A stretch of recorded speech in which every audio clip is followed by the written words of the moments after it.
So, what if I were to tell you that next Wednesday evening at 7 o'clock right here, God will be here to meet us and answer all our questions and give specific comfort and healing for whatever? Would you sign up to come? And of course, it's a triune God, so that means 3 in 1. And that'll be revealing. If you've ever tried to figure that mystery out, it'll be revealed to us. The Holy Spirit will be here, descending like a dove through an opening in the clouds or the roof. I don't know all the details, but Jesus will be here, and we'll get to see what he actually looks like and how tall he is, and those electrifying, loving eyes, and get to hear his sense of humor. And of course, we'll have a meal afterwards in Tucker Hall. You know how Jesus is, always a meal, everybody welcome. There will be a bunch of widely despised tax collectors that he invited. And in fact, I think everybody that annoys us will be here for the meal.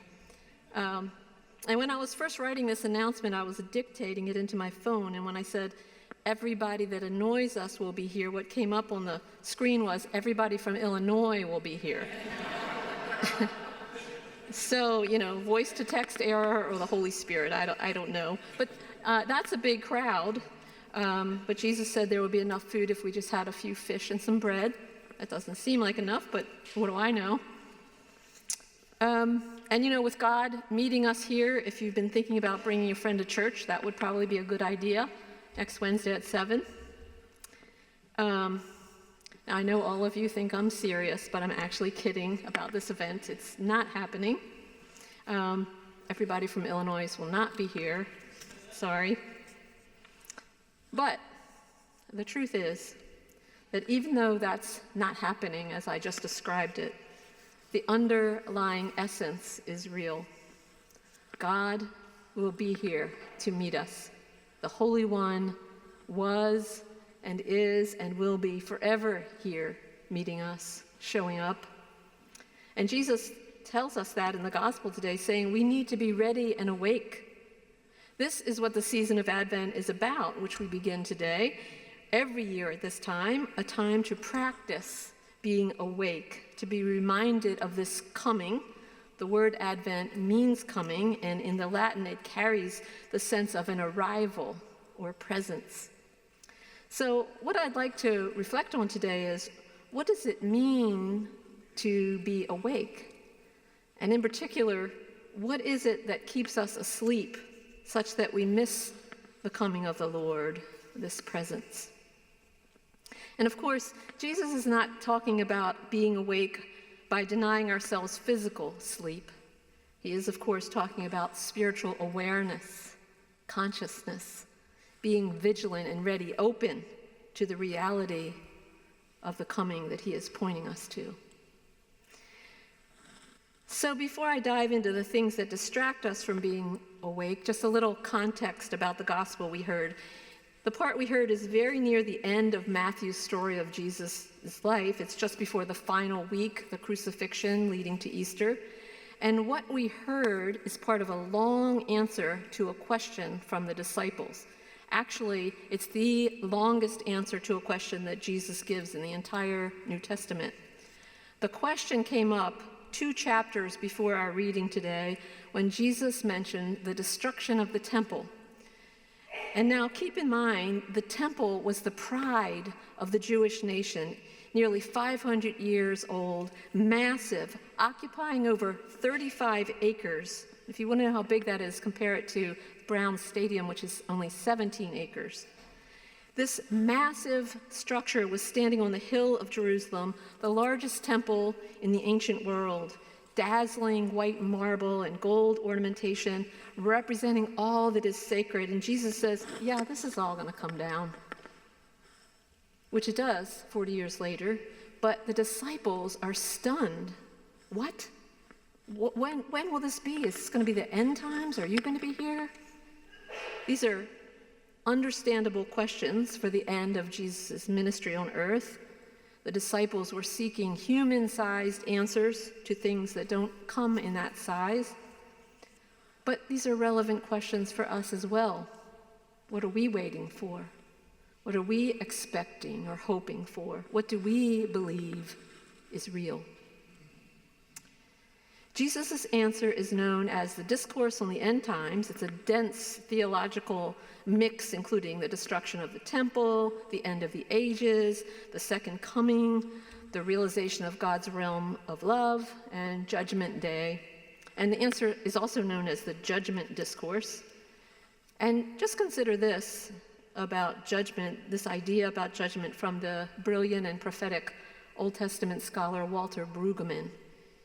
He framed judgment as not some demeaning evaluation or condemnation, but judgment that declares a disruption of the current world, the world of human-sized ideas, and judgment actually as the flip side of hope, the hope that shines through what breaks apart and makes space to see the radical something new that Jesus so passionately wants us to see and be awake for. So as we heard today, Jesus' reply to the question, in part, was, "Keep awake, for you do not know when the Lord is coming. You must be ready, for it happens at an unexpected hour." So what is it then that keeps us from being awake and ready? I'm going to name a few things, but there are many. Our Creator has entrusted us to find our way through all things that keep us asleep. But one example of how we remain in sleep is to believe we already know. We know what to expect. We kind of know the parameters in which things will fall. But remember, Jesus said the time will be unexpected. And the unexpected is a really important theme throughout Jesus' life, from beginning to end. The people were expecting a Messiah, a great king, and what they got was a vulnerable infant in a manger in a stable born to peasants. When we think we know, we will miss the unexpected often, because our unseen assumptions and mental constructs block our vision. Even the disciples traveling around with Jesus continually missed things in this way. For example, they were truly convinced and preached that the end times and the second coming would happen in their lifetime. They missed something. The coming is in God's time, in a time we don't expect, and in ways maybe that we can't even imagine, or even in ways that we might not be comfortable with. And the disciples were stunned to think something so treasured and massive and sturdy as the temple could come down. Similarly, we can unconsciously hold our own thoughts and convictions as too treasured and massive and sturdy to come down. But are they? Being awake is not about being certain and sure and right, but about being open and vulnerable and available. That's the opening through which hope, through which a shift in consciousness can come. Or will we be like the innkeeper? When the Holy Family knocks, when the bearer of the Christ child knocks, will we shoo them off into a lowly place down the hill and close the door and go about our business as usual without any idea of what we missed? A second way we remain in slumber is missing the living presence of Christ among us, in one another.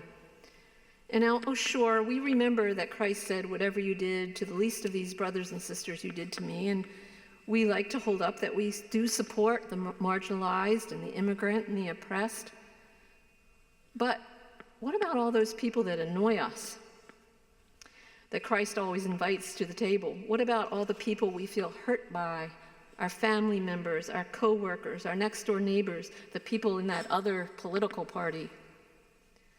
This is one of the hardest places to be awake to the arrival and presence of the Holy One, but it is therefore our personalized prescription, because it is in the precise place where we let ourselves go into a spiritual trance of blame and self-justified meanness towards others.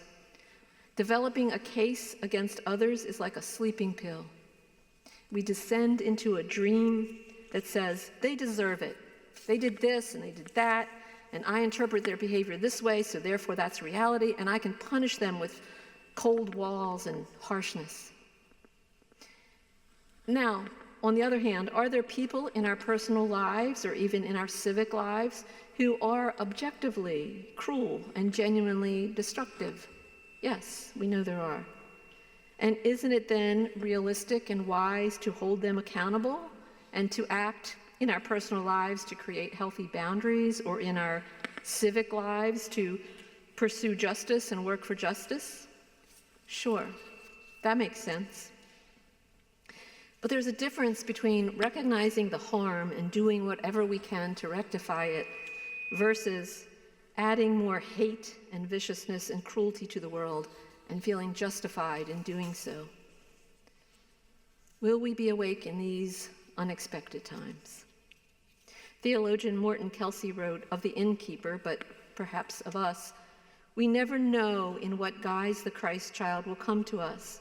We need to be expectantly watching and spiritually sensitive if we are to welcome the Holy One in whatever way the divine wishes to enter our souls. A third and the final distraction that I'll mention that keeps us from being awake is our sense that there's something wrong with the world or something wrong with ourselves. And it prevents us from being able to perceive and receive the joy and goodness and the presence of the Christ child arriving. The first way is when we get so saturated in the world's bad news and the atrocious suffering that we feel unable to feel the joy, even think it's not right to feel the joy. We feel guilty for it. Yet, the coming of the Holy One in the form of joy in our lives and beauty, love, compassion, these are divine rays, and they bring us strength to be present to the suffering in the world and to be a source of support. We can also stay in a slumber because we believe we're not good enough for Christ to be born in our hearts. Again, I'm going to quote theologian Morton Kelsey. He put it this way: "A stable was the place the Christ was born, and this is a great consolation, for none of us can therefore say we are not good enough for love to be born in us." He says, "Blessed are those whose lives feel like stables. Blessed are the heavily laden, those in sorrow, troubles, need, or adversity. For creative love seeks to enter their hearts and be born in them." We need to swing open the stable doors of our souls and let the Christ, both newly born and risen from the dead, enter. From Matthew to Revelation, we find the same message. The Holy One is seeking us all. So, thinking we already know, acting out self-justified meanness towards others, thinking things are too wrong in the world or in us to know the arrival and presence of the Holy One, these are just a few of the many creative ways we humans have to fall asleep to perceiving and receiving what we so long for the most. So, to come meet God right here next Wednesday, you can sign up there's no sign up in the foyer. But there is seriously a sign-up sheet in our hearts, and God has put a space there for our names. Our patron, St. Paul, said in his letter today, "You know what time it is, how it is now the moment for you to awake from sleep." The Holy One is arriving. May we be awake in our hearts and minds.